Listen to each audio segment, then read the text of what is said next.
जो हैं वो सीधे सीधे चुनी हुई सरकार के अंडर में आए। इसको कल इन्होंने 4 बजे कोर्ट बंद हुआ, 5 बजे और 10 बजे इन्होंने ऑर्डिनेंस पास करके उस कोर्ट के आदेश को पलट दिया।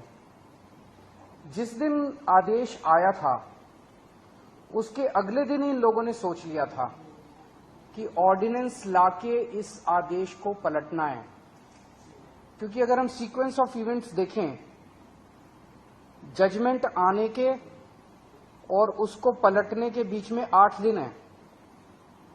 पहले 3 दिन सेक्रेटरी सर्विसेज गायब हो गया, उसका फोन ऑफ हो गया। 3 दिन के बाद सेक्रेटरी सर्विसेज निकलते हैं,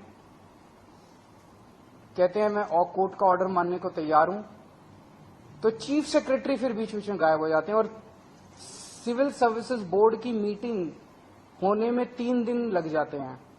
फिर फाइनली जब सिविल सर्विसेज बोर्ड की मीटिंग होती है और एलजी के पास प्रस्ताव भेजा जाता है तो 2 दिन एलजी साहब बैठ जाते हैं उसके ऊपर। 8 दिन इन लोगों ने इस तरह से बिता दिए। ये सारे के सारे कोर्ट के बंद होने का इंतजार कर रहे थे कि कब कोर्ट बंद होगा, कब कोर्ट की छुट्टियां होगी और कब हम अध्यादेश लाएंगे। तो प्रश्न ये उठता है कि ये कोर्ट के बंद होने का इंतजार क्यों कर रहे थे कि जब कोर्ट बंद होगा तब हम अध्यादेश लाएंगे।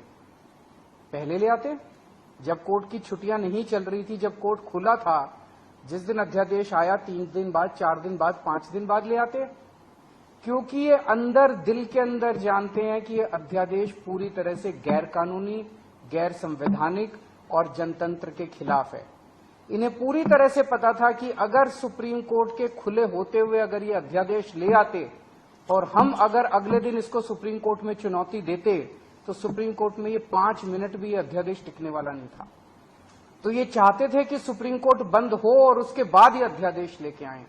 अंदर खाने ये भी जानते हैं कि ये अध्यादेश 5 मिनट भी टिकने वाला नहीं है। तो क्या इस अध्यादेश की लाइफ केवल 1.25 महीने की है जब तक सुप्रीम कोर्ट बंद है?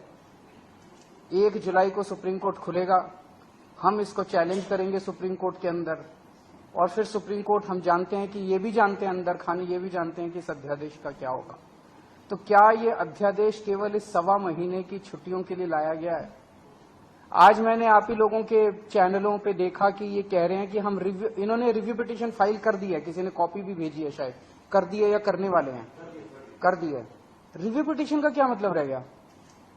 जब ऑर्डिनेंस लाके इन्होंने पूरे के पूरे जजमेंट को खत्म कर दिया तो जो जजमेंट ही नहीं बचा उसका रिव्यू का कैसा? तो रिव्यू पिटीशन तो तभी मेंटेनेबल होगी जब अध्यादेश को वापस लिया जाएगा रिव्यू पिटीशन की हियरिंग के पहले। तो ये क्या ये इंडिकेशन है कि जैसे ही सुप्रीम कोर्ट खुलेगा इस अध्यादेश को वापस ले लिया जाएगा? नहीं तो रिव्यू पिटीशन का मतलब ही नहीं है। जज तो यही कहेंगे कि भाई तुमने तो सारा हमारा जजमेंट खत्म कर दिया, तो रिव्यू पिटीशन किस बात की है? रिव्यू पिटीशन तो कुछ है ही नहीं। तो ऐसा लगता है कि ये केवल एक भद्दा मजाक किया गया है जनतंत्र के खिलाफ, देश के लोगों के साथ, दिल्ली के 2 करोड़ लोगों के साथ।